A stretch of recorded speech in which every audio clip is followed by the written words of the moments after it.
Welcome to the next session. Today we will begin with exercise 7.10, which is based upon mostly your method of substitution, right?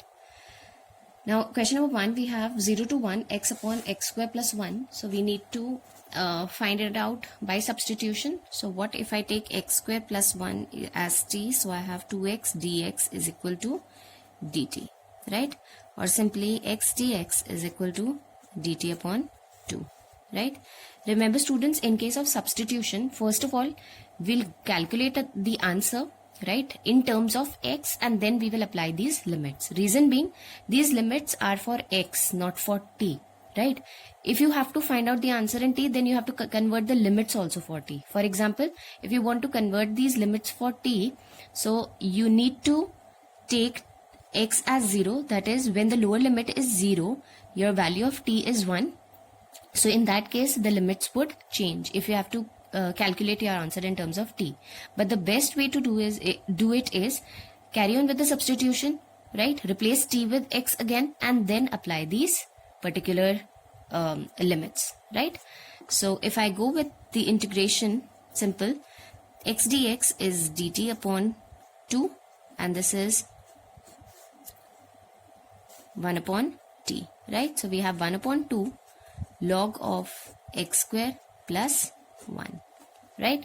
Now it is from 0 to 1, so this becomes half log of 1 plus 1, that's 2, minus half log of 1, which is 0. So our answer is 1 by 2 log of 2, right? Likewise, we have 0 to pi by 2 under root of sine phi cos phi d phi. Right, here the best way in case of substitution is the hint that is given. So we can take under root of sine phi as it is, right? Cos of 4 phi can be written as cos square into cos square. So one of the cos square gets replaced with, so this becomes cos 5 phi. So it becomes cos to the power 4 phi and into cos of phi. This cos of 4 phi, remember, cos square into cos square, and one of the cos square gets changed into 1 minus sine square phi whole square into cos phi d phi, right? Now we take sine phi is equal to t, so we have cos phi d phi is equal to dt. So this becomes, we can place this with dt. Now this becomes root t minus 1 minus t square, open the brackets, right? This is the identity I have applied, multiply it, and this is what I get. Find out the integration, right? In the next step, we will replace these values, right? This is the integration. In the next step, we will replace the values of 5 with pi by 2 and 0. Calculate the answer, which comes out to be 64 upon 231, right? Moving on to our next question, that is our question number 3. So in question number 3, as you know, we have 0 to 1 sine inverse 2x upon 1 plus x square dx, right? That's our question number 3. So how can we do an inverse question? Remember, we will take x as tan theta here, right? So dx is equal to secant square theta d theta, right?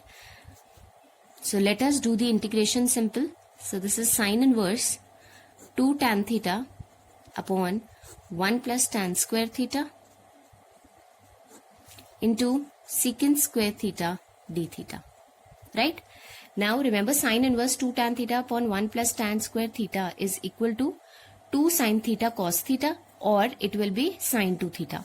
So sine inverse sine 2 theta, we have already done these formulas in chapter number 2, right? So this can be directly written as sine 2 theta. So sine inverse sine 2 theta is 2 theta. So we have 2 theta into secant square theta d theta. Now we can apply our integration by parts, right? So we have taken 2 as common. So this is our first function and this is our second function. So theta as it is, integration of this is tan theta minus differentiation of theta is 1 and this is tan of theta, right? So this is 2 theta tan theta, and integration of tan theta d theta becomes, it's either minus log cos theta, so minus minus becomes plus log of cos theta, right? So that's 0 to 1. replace theta with tan inverse x. So we have tan inverse x theta is tan inverse x into x plus log cos of theta is tan inverse x, right? So replace the values now. Let 2 be common, right? So 1 into tan inverse 1 is pi by 4 plus log. Now see, tan inverse 1 is pi by 4 and cos of pi by 4 is 1 by root 2. So this becomes log of 1 by root 2. Okay. Then minus of here, this becomes 0. This also becomes 0, right? So what are we left with? 2 into pi by 4. 2 into pi by 4 plus log of 1 by root 2. Right, which you want, if you want, you can also simplify this. So if I open the bracket, this becomes pi by 2 plus 2 into log of 1 by root 2, or that can be written as log of 1 by root 2 whole square. So that's log of 1 by 2. That will be our final answer. Okay. In question number 4, x into root of x plus 2, 0 to 2. Here also see, we have replaced theta with x and then we have substituted. So you have to make similar methods. You have to use similar methods. It's 0 to 2, x into x under root of x plus 2. So I take x plus 2 is equal to t square. So dx is equal to 2t dt. So this is, instead of x, I can put t square minus 2, right? Instead of root of x plus 2, I can take this as t square, right? And instead of dx, I can write 2t dt, right? Taking 2 outside, so we have t cube t square minus 2 dt. So this is 2 integration, first of all, let's find this out, simplify this, t to the power 5 minus 2 t cube dt. So that's 2 common, t to the power 6 upon 6 minus 2 t to the power 4 upon 4. Now this is to be replaced with x, so t to the power 6, right? Remember, t to the power 6 can be written as t square cube upon 6 minus this can be written as 2t square, right, upon 4. Okay, if I have to simplify, t square can be written as x plus 2 cube upon 6 into 2 minus 2 2s are 4, 4 upon 4 gets cancelled, so I directly write this as x plus 2, right? Now you can apply the values, that is from 0 to 2. So this becomes, this is 2 1s are 2 3s are, replace it with 2, so 2 plus 2 becomes 2 plus 2 is 4, 4 cube, that's 64 upon 3 minus this is 2 plus 2, that's 4 minus, now this is 0, so 2 cube 8 by 3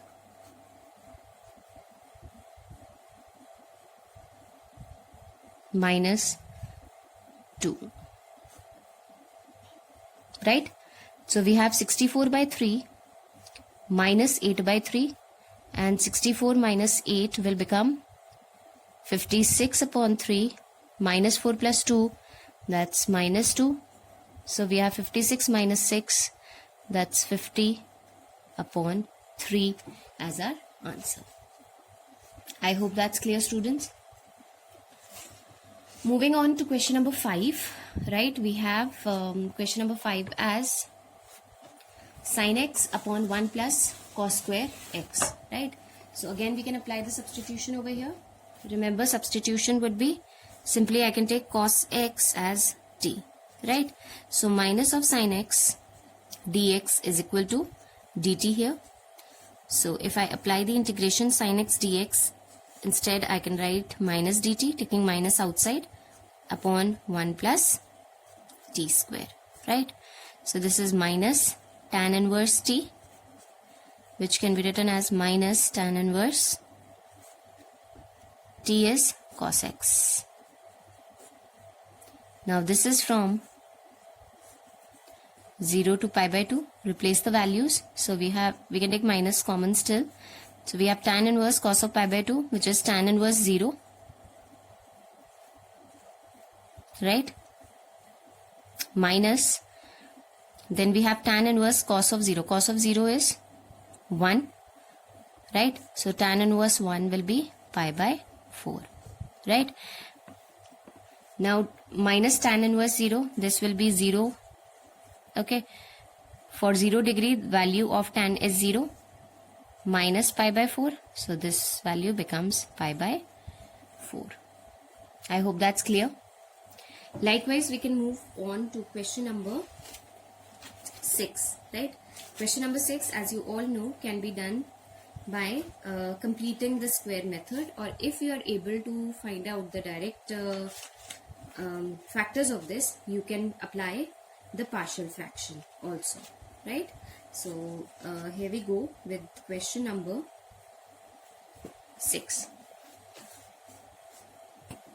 So simply I can do this as if I take minus as common, I have x square minus x minus 4. Right?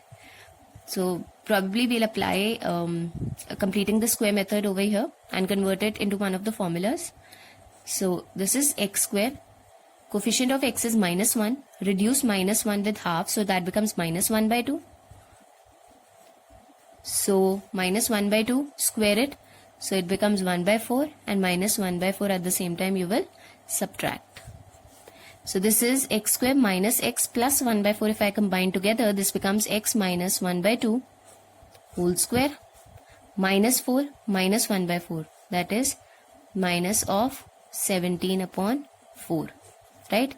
Which is 17 upon 4 minus x minus half whole square. Right? Now I have I can apply the integration. Right? Taking x minus half is equal to t. So dx becomes dt over here. Now if I apply the integration, this is dt upon 1 upon under root of 17 by 2 whole square minus t square. Right? So we have 1 upon a square minus x square, and that is 1 upon 2a. So 1 upon 2 under root of 17 by 2 log of a minus x. So that's a minus a plus x upon a minus x. Remember, 1 upon a square minus x square is 1 upon 2a log of a minus x. So that is root 17 by 2 minus t plus t, sorry, and that is root 17 by 2 minus t. Okay, this 2 and 2 gets cancelled. Replace the terms of t here. So we have 1 upon root 17 log of root 17 upon 2 plus t gets replaced with x minus half, and this is root 17 by 2 minus x minus half. Right? Replace, now we can put the limits. It's from 0 to 2, and likewise we can simply calculate our answer. Right? I hope that can be done by you. You have to just, I have calculated the integration part, just put the values and calculate the final answer. Right? We further move on to question number 7. Question number 7 is similar to question number 6 only. Right? Next we take is question number 8. So in question number 8, I take 2x is equal to t. So 2 dx becomes equal to dt. Right? As the hint applies, we'll be making use of by parts over here. This type 2 formula, that is e raised to power x, fx plus f dash x. So 1 upon x gets replaced by x with t by 2. So I can write it as 2 by t minus 1 upon 2 as it is. X square gets replaced by t square by 4. That is t square and 4 here. Right? And this gets replaced by e raised to power t dx by dt. Remember, for applying such a formula, the coefficient of t or the coefficient of x here in e raised to power x must be 1. So that's why I'm applying substitution over here. Now, remember, this is dt upon 2. Okay, so this is 2 and this is 2. If I take 2 as common, remember 2 common from here and 2 from here, right? This gets cancelled and I'm left with 1 upon t minus 1 upon t square e raised to power t dt. And now I can apply that formula, that is integration of e raised to power x fx plus f dash x dx is equal to e raised to power x fx plus c. I can apply a simple formula. So this becomes e to the power t upon t plus c. Okay, so c will not be used. C, in any case, I have used it for the indefinite integrals. Replace x with t. So we have e raised to replace t with x. So we have e raised to power 2x upon 2x, right? And the value is from 1 to 2. Apply these values here. So we have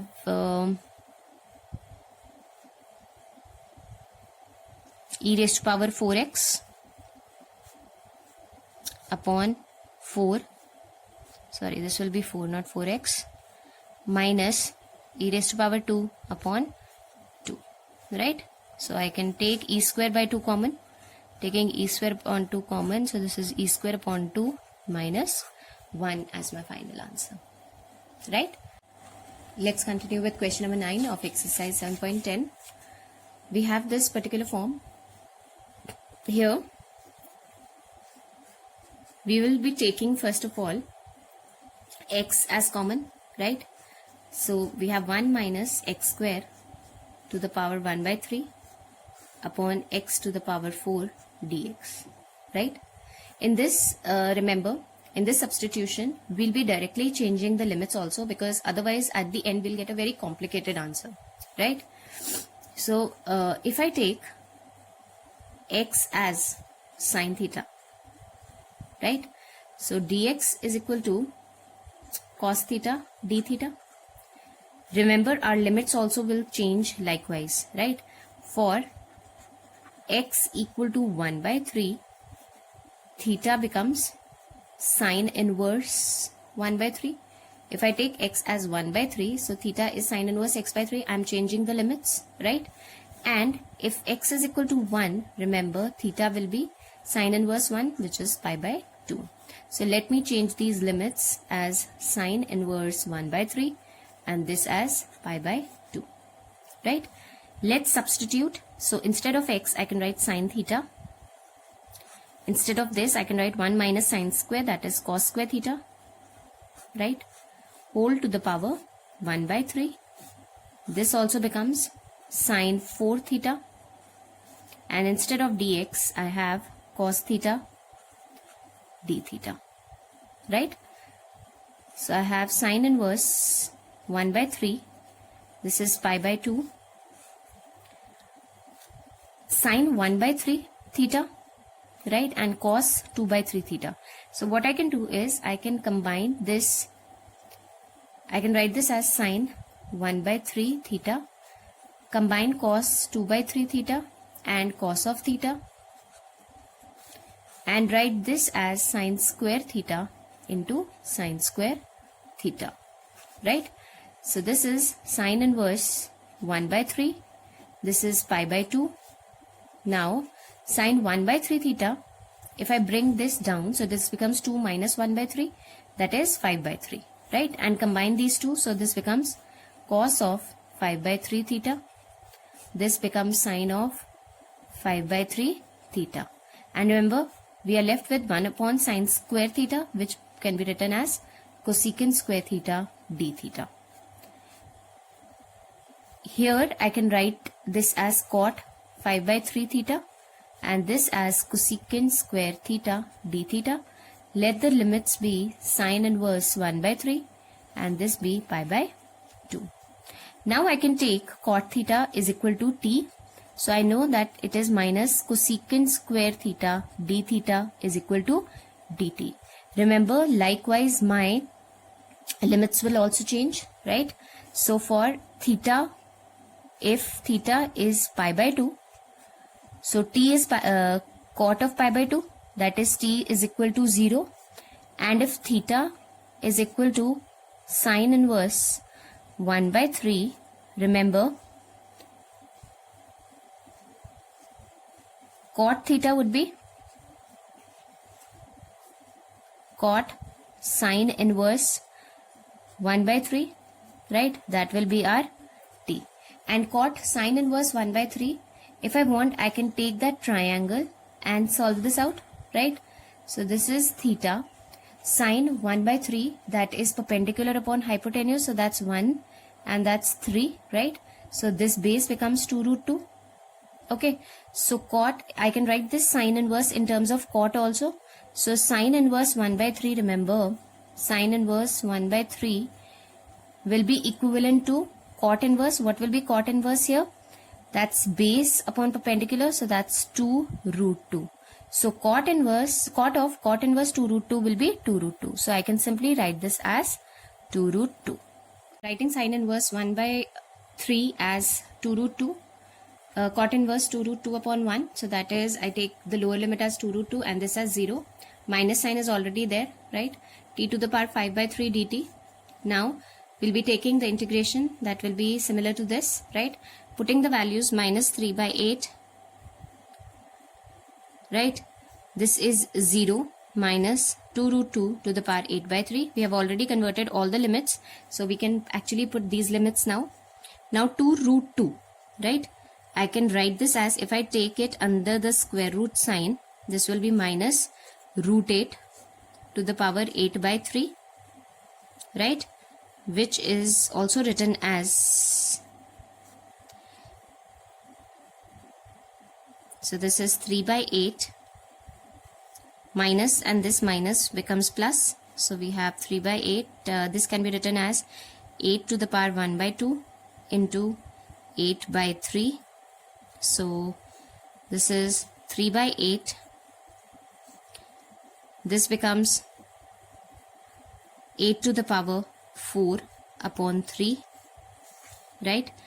Now 8 to the power 4 upon 3, if I take the cube root of 8, it will be 2 root 2, 3 upon 8, sorry, it will be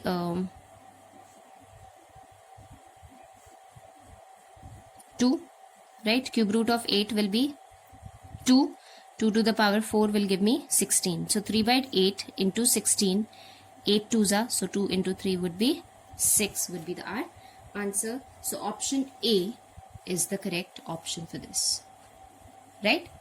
We have to be little careful with the calculations over here. Likewise, we move on to question number 10.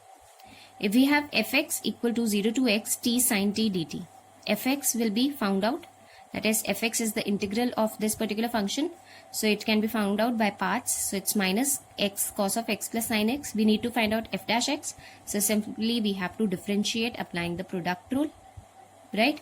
So if I apply the product rule and carry on, so I get the answer as x sin x, which is option B. With this, we come to the end of exercise 7.10. Thank you.